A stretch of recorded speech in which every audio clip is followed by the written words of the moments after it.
Day after, live at the Loft. We had some technical difficulties, so this is the next day, so you're getting to see Marcos wake up mode.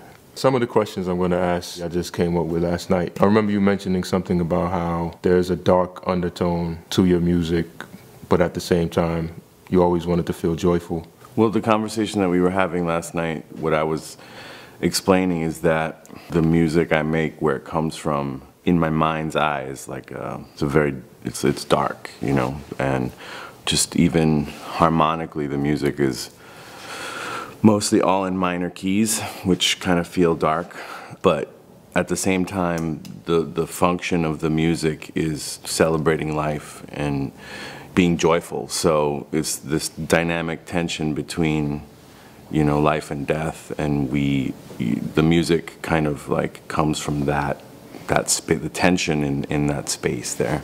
You were talking about how you come from a Cuban background, but you were raised around Dominican families, and you were like, you can ask me about that later.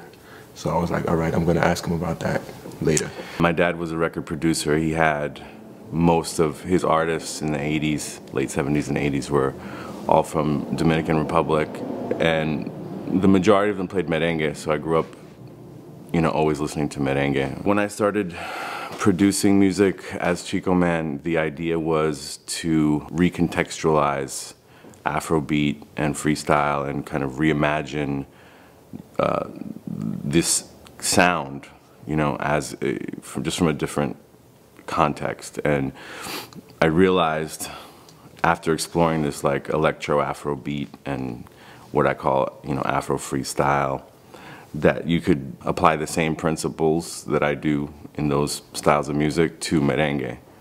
And while it's not maybe discernible as like traditional merengue, it's a reimagined merengue. The idea was like in the 80s they were using 808s and other drum machines to produce merengue.